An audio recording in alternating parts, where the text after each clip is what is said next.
Baik, bismillahirrahmanirrahim. Assalamualaikum warahmatullahi wabarakatuh. Hamdan katsiran thayyiban mubarakan fi, asyhadu an la ilaha illallah wahdahu la syarikalah wa asyhadu anna Muhammadan abduhu wa rasuluhu alladzi la nabiyya ba'da ma ba'd. Teman-teman sekalian, khususnya mahasiswa prodi S1 Agribisnis Fakultas Pertanian yang saya hormati, alhamdulillah, puji dan syukur marilah kita sama-sama panjatkan kehadirat Allah Subhanahu wa taala atas kudrah dan irodahnya kita pada kesempatan kali ini bisa merasakan atmosfer perkuliahan walaupun sementara masih dalam kondisi online atau daring, tetapi mudah-mudahan tidak melunturkan semangat kita untuk terus meningkatkan kualitas keilmuan kita, utamanya juga kualitas keimanan kita kepada Allah Subhanahu wa taala. Teman-teman mahasiswa yang saya hormati, di pertemuan ini merupakan pertemuan perdana kita di perkuliahan ini.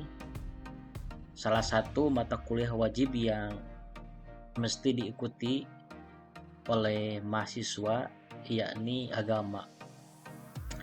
Mata kuliah agama ini senantiasa diajarkan dan disampaikan di berbagai prodi, bukan hanya di Unsika tetapi di seluruh universitas yang ada.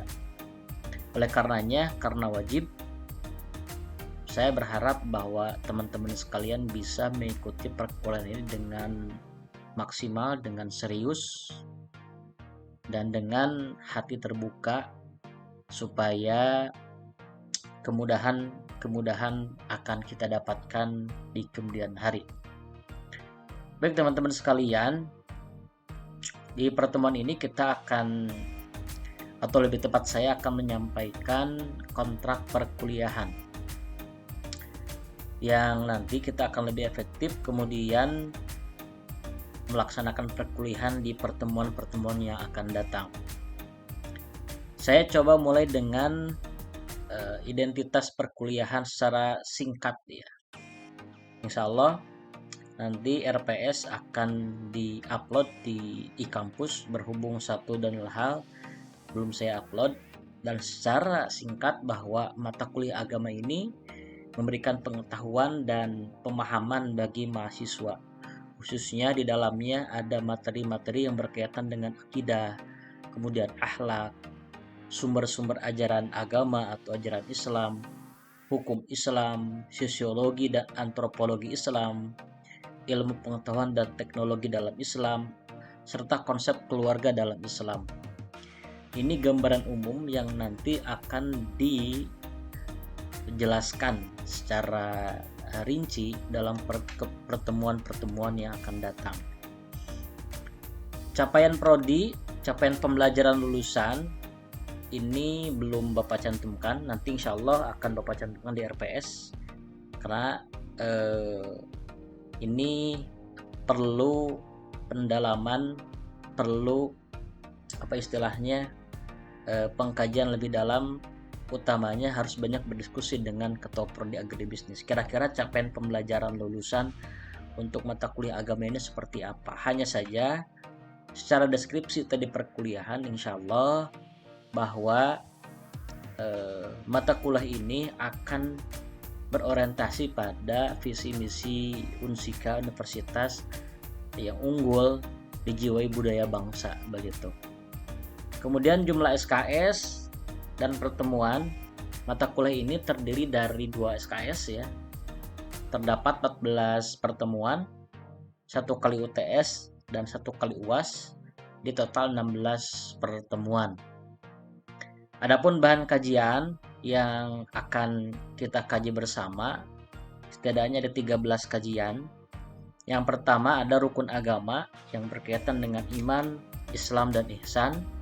Kemudian sumber ajaran agama, ada sejarah Islam, konsep ihsan sebagai manifestasi, kemudian hakikat manusia, akhlak, etika dan moral, agama Islam dan iptek, ruang lingkup syariat Islam, fikih munakahat, sistem kewarisan Islam, tindak pidana dalam Islam, kemudian toleransi dalam Islam, juga dipungkas dengan kedudukan akal dan wahyu. Nah, ini 13 materi ini coba nanti kalian bagi dalam beberapa kelompok ya. Jadi satu kelompok membahas satu bahan kajian yang nanti dipresentasikan tiap pekan begitu. Mulai dari pekan yang akan datang, yakni rukun agama, iman, Islam, dan ihsan. Referensi yang utama ialah buku Pendidikan Agama Islam untuk Perguruan Tinggi. Ini karangan Dr. Toto Suryana dan kawan-kawan. Kemudian pendukungnya ada buku Pendidikan Agama Islam Muhammad Daud Ali. Dan selebihnya silakan kalian bisa mengelaborasi sendiri, mencari sendiri kaitan dengan referensi ini. Kemudian tugas ada 3. Yang pertama ada individu, ada kelompok, dan UTS UAS. Kalau individu, di antara tugas dan kewajibannya adalah pertama, hadir dalam setiap pertemuan dengan mengisi daftar hadir secara manual yang dilakukan oleh PJ atau penanggung jawab dan melalui e-kampus masing-masing. Setiap pekannya jangan lupa, walaupun nanti ada pergeseran jadwal, tetapi tetap disesuaikan dengan e-kampus untuk absensi. Kemudian yang kedua, proaktif dalam kegiatan diskusi dan senantiasa on cam ketika diskusi online. Jadi ini menjadi bahan penilaian buat saya sendiri, di mana keaktifan, antusiasme, kemudian diskusi yang dinamis ini menjadi bahan penilaian buat saya. Yang ketiga, proaktif dalam menyelesaikan tugas kelompok, tidak dikuasai oleh seseorang atau dibebankan kepada beberapa orang atau seseorang ya. Dan yang keempat, tuntas dalam melaksanakan UTS dan tuntas dalam melaksanakan UAS. Kemudian ada tugas kelompok. Nah, tugas kelompok ini yang pertama membuat makalah tentang materi pembelajaran sesuai dengan kelompoknya. Kalau misalkan kelompok 1 rukun agama ya, pertemuan yang akan datang pekan depan, silakan kalian buat makalahnya sedemikian rupa. Yang kedua, kemudian menyajikan dan presentasi materi sesuai dengan kelompoknya masing-masing.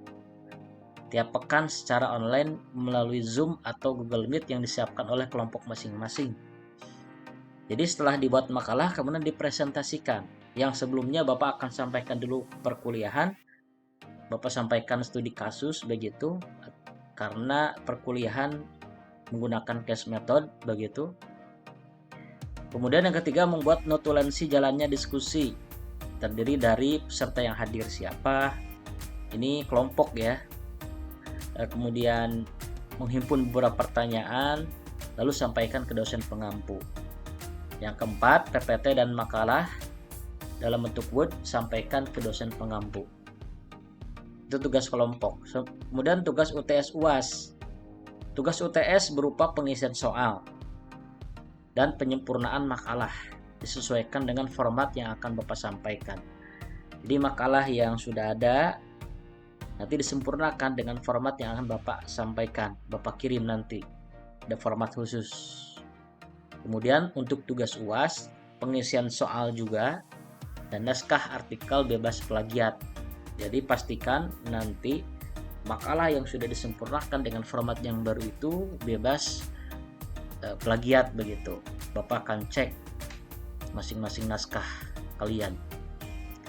Kemudian pelaksanaan tugas UTS dan UAS tidak mesti menunggu perkuliahan berakhir. Jadi mesti bisa dimulai, kecuali nanti yang pengisian soal ya. Kemudian penilaian. Persentase penilaian. Yang pertama tugas 10%, proses 50%, UTS 15%, dan UAS 25%. Tugas ini tiap harinya Bapak akan sampaikan kuesioner kaitan dengan materi perkuliahan begitu. Dan proses ini Bapak lihat dari kehadiran, aktivitas diskusi, kemudian penyajian presentasi, kedisiplinan penyimak perkuliahan, juga kualitas makalah begitu. Sementara kalau UTS, kerapihan naskah, ketepatan dalam menjawab.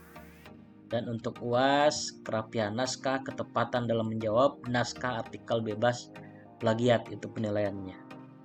Kemudian media pembelajaran ada LMS Unsika, kemudian e-kampus Unsika jelas, absensi di sana.